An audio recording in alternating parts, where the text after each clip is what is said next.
हीच आपण पाहिलं असेल पहिले 1, 2, 3 टप्पे होऊन गेलेले देशात मतदानाचे आणि आज आपण त्याचा जे काही निकाल आहेत साधारणपणे आपल्या सर्वांना माहिती आहे इंडिया आघाडी पुढे आहे असा सगळ्यांचा अंदाज आहे. आपल्याच माध्यमातून मग काही पत्रकार मित्र असतील काही सर्वे रिझल्ट असतील त्याच्यातून कळत आहे की इंडिया आघाडीचा परफॉर्मन्स खूप चांगला असणार आहे. महाराष्ट्र अग्रेसर राहणार या पूर्ण परिवर्तनाच्या वाऱ्यामध्ये आणि महाराष्ट्रातून इंडिया आघाडीला महाविकास आघाडीला जास्तीत जास्त यश मिळेल अशी अपेक्षा आहे.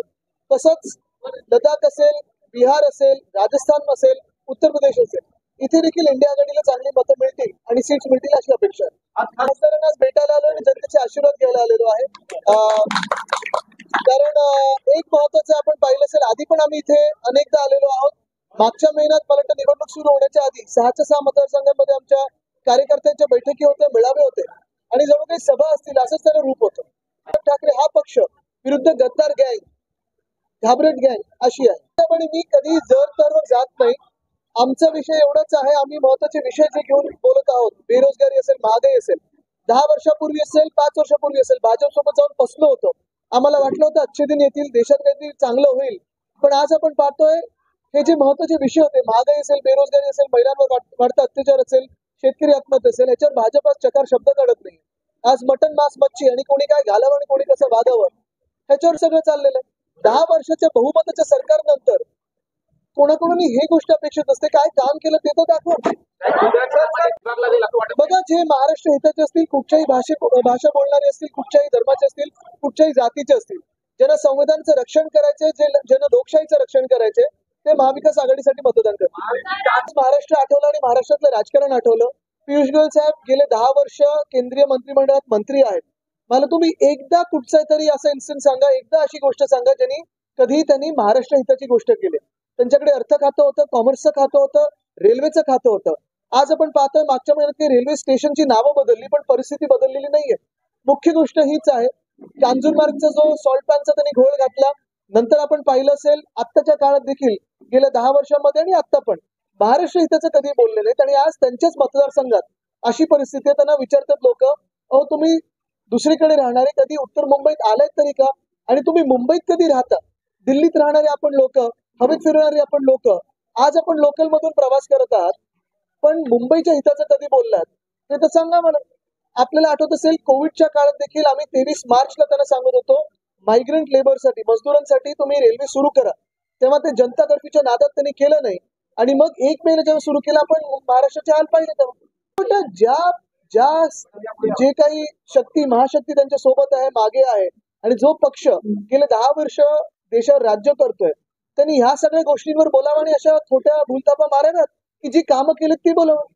जेव्हा आपण ह्याच्याबद्दल बोलतो तेव्हा ते भलतीकडे विषय नेतात. जेव्हा एकाकडे आपण महागाईबद्दल बोलतो दुसरीकडे विषय नेतात. जेव्हा भाजप हरायला येतं तेव्हा ते धर्मांमध्ये वाद निर्माण करतात जिल्ह्यांमध्ये वाद निर्माण करतात जातींमध्ये वाद निर्माण करतात पण मुद्द्याचं बोलत नाही. मुद्द्याचं बोला ना महागाईबद्दल बोला. तुम्ही उगाच काहीतरी अफवा पसरवण्यापेक्षा हे अफवा पसरवण्याचं काम त्यांचं नाहीये त्यांनी करूही नाही आणि जर करत असतील तर त्या पदावर बसू शकत नाही. मला वाटतं हे अत्यंत दुःखाची गोष्ट ही आपण पाहिलं असेल याचा विरोध आम्ही पण केला होता पण नुसतं महानंद डेअरी नाही गेल्या 2 वर्षामध्ये अनेक गोष्टी आपल्या राज्यातून तिथे पाठवलेल्या आहेत. गुजरातच्यांचा काही वाद नाही पण जे धोरण आहे केंद्र सरकारचं किंवा भाजपाचं की जे काही चांगलं आहे ते महाराष्ट्रातून उचलून गुजरातला द्या त्याला आमचा विरोध आहे. ह्याच मतदारसंघातून वेदांता फॉक्सकॉन हे उचलून त्यांनी गुजरातला नेलं. आपल्याला आठवत असेल साधारणपणे जून 2022 पर्यंत घटनाबाह्य मुख्यमंत्र्यांना पण वाटत होतं की वेदांता फॉक्सकॉन इथे येणार. त्यांनी वेदांता फॉक्सकॉनचा उल्लेख एखादा कॉन्ट्रॅक्टर असेल असं केला कारण कॉन्ट्रॅक्टर त्यांच्या आजूबाजूचे जवळचे असतात. मुख्य गोष्ट ही आहे जर महाविकास आघाडीचं सरकार असतं तर आपल्या तळेगावमध्ये आपण वेदांता फॉक्सकॉन आणलं असतं. दुर्दैव हे आहे गुजरातला पाठवल्यानंतर हे वेदांता फॉक्सकॉनचा प्रकल्प आपल्या देशातूनच निघून गेला. विरोध केलेला आहे आम्ही विरोध केलेला आहे आणि आमचं सरकारांना ते रोखू आम्ही बंद करू. आपण असलं संभ्रम पसरू नका आणि या संभ्रमात राहू नका. आम्ही देश हितासाठी संविधानाच्या रक्षणासाठी सगळे एकत्र आलो इंडिया आघाडी म्हणून आणि जोपर्यंत ह्या भाजपचा विचार हा आहे की संविधान बदलायचं जे आता सत्य आहे जे 4-5 त्यांचे उमेदवार पण बोलून झालेत पंकजाताई पण बोललेले आहेत कधी याच्यावर आम्ही समझोता करणार नाही. बंद केलेलं त्यांना माहिती 205 के 200च्या पुढे जात नाहीत. हे लक्षात घ्या गेल्या अनेक वर्षामध्ये गेल्या खास करून 5 वर्षामध्ये जे कोणी सत्य बोलतात त्यांच्या विरोधात गुन्हा दाखल होतो. तुम्ही जरी पत्रकार म्हणून उद्या काही त्यांच्या विरोधात लिहिलं सत्याच्या बाजूने लिहिलं तर तुमच्यावर देखील गुन्हा भाजप करेल. हेच आव्हान आहे की आपण महाराष्ट्र हिताचा विचार करून मतदान करावं. आपण पाहिलं असेल पहिल्या 3 टप्प्यामध्ये असंच झालेलं आहे. पुढच्या देखील 2 टप्प्यांमध्ये हे होणार आहे. महाराष्ट्रातले मतदार असतील, इतर राज्यातले देखील असतील. भाजपची यशोगाथा एवढीच राहिलेली आहे. आता पण तुम्ही इथे कोणाला विचारा, प्रत्येकाला वाटत असेल मला 15 लाख माझ्या खात्यात नाही आले, पण कोणाला तरी मिळालेलं आहे. माझं शेतकरी म्हणून उत्पन्न दुप्पट झालं नसेल, पण कोणाचं तरी झालेलं आहे. दुर्दैव देशाचं हेच आहे की आपण ह्या भूलथापांमध्ये गेले 10 वर्ष फसलो, आता आपण फसणार नाही.